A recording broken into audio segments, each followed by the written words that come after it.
अरे सुना तुम लोगों ने, एग्जाम आ गए हैं। क्या बोला तूने? एग्जाम आ गए हैं भाई, तो क्या पढ़ना है?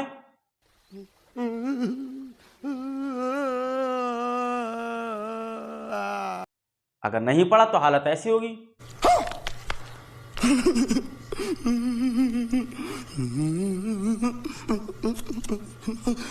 और अगर तुमको करना अपनी ऐसी हालत,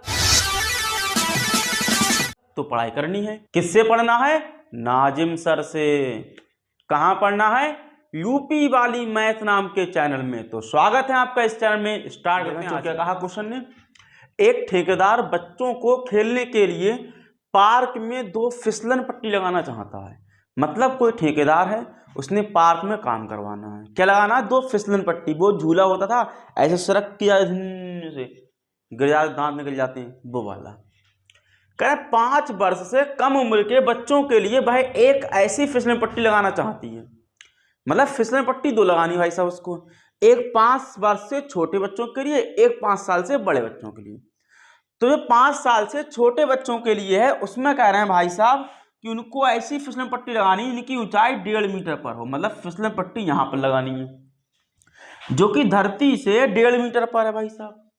ठीक है, कितने एंगल पर लगाना देखें? 30 डिग्री कोण पर झुका हुआ है। आ जाओ भैया।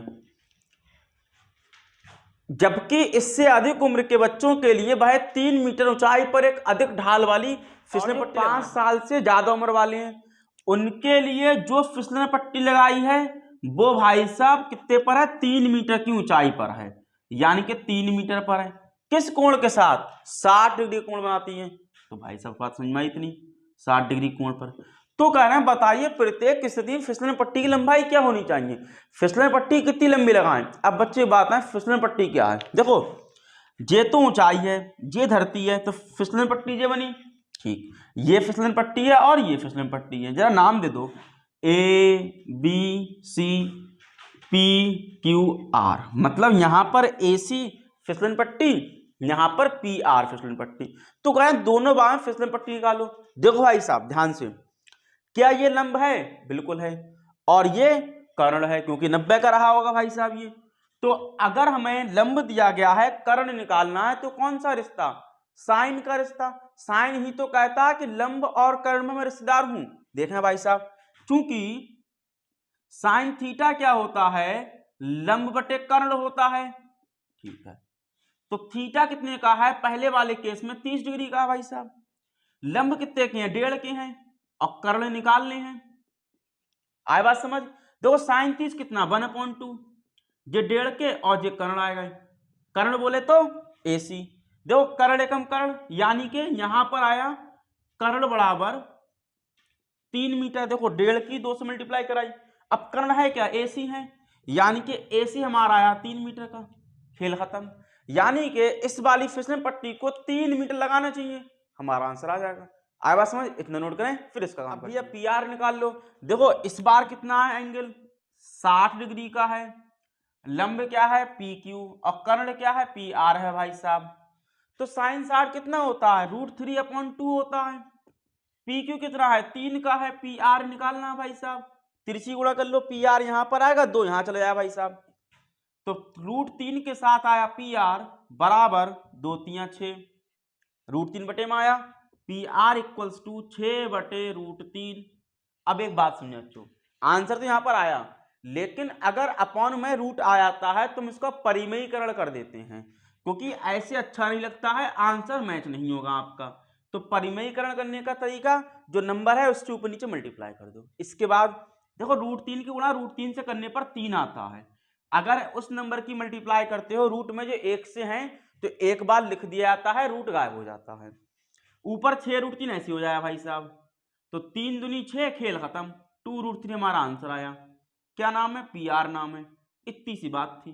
किस में आ रहा है भाई साहब? मीटर में आ रहा है, कोई मीटर में दिए गए। ठीक है, आया बात समझ? और एक मजेदार क्वेश्चन बच्चों, क्या कहा गया? कह रहे हैं भूमि के एक बिंदु से जो मीनार के पाद बिंदु से 30 मीटर की दूरी पर है, मीनार के शिखर का उन्नयन कोण 30 डिग्री है। मतलब कह रहे हैं भाई साहब जमीन पर कोई पॉइंट है, वो पॉइंट मीनार के नीचे वाले पॉइंट से 30 मीटर पर है। उस पॉइंट से तूने मीनार के टॉप को देखा ऐसे करके, तो भाई साहब वो कितना एंगल बना रहा है? 30 डिग्री का। मतलब कहने क्या हुआ कि एक मीनार था, उस मीनार के टॉप को ये जमीन हो गई भाई साहब, जमीन पे खड़े होकर कोई देख रहा है, ऐसे करके देख रहा है भाई साहब, ऐसे करके, अरे ये क्या चीज है। तो कह रहा है मुझे देखा गया तो उसकी आंख ने 30 डिग्री कोण बनाया। कौन सा कोण? उन्नयन कोण। अच्छा भाई साहब, अवनमन कोण और उन्नयन कोण में किस किस को डाउट है? हाथ खड़ा करें। डाउट है? सुने, बहुत मजेदार ट्रिक। देखो, जब भी तुम नीचे से ऊपर देखते हो तो उन्नयन कोण, ऊपर से नीचे देखते हो तो अवनमन कोण। तो भैया कोई ऊपर बैठ के यहां नीचे देखता तो अवनमन होता, कह रहा जमीन पर खड़े होकर देख रहा तो उन्नयन कोण हो गया। 30 डिग्री क्या? अब 30 मीटर क्या है? कह रहे हैं भैया उस पॉइंट की मीनार के पाद बिंदु से, नीचे वाले बिंदु से दूरी 30 मीटर की है। मतलब ये वाले 30 के हो गए, तो ये ए हुआ, ये बी हुआ, ये सी हुआ। ए कौन है? ए बी कौन है? मीनार। बी सी है धरती, ए सी है तुम्हारी नजर। तो भाई साहब कह रहा है मीनार की ऊंचाई ज्ञात करो, इसको निकालना है। एक बात बताओ भैया, ये क्या चीज है? आधार। जो क्या है? लंब। तो आधार और लंब में कौन सा रिश्ता? टैन का रिश्ता या कॉट का रिश्ता? तो टैन लगा देते हैं। तो त्रिभुज ए बी सी में हम लगाते हैं टैन 30 डिग्री। टैन का फॉर्मूला क्या होता है? लंब बटे आधार होता है भाई साहब। लिख देता हूं एक बार मैं, लंब बटे आधार।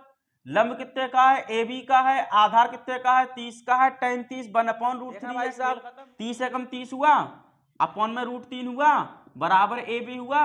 अब आंसर तुम्हारे यहां पर आया।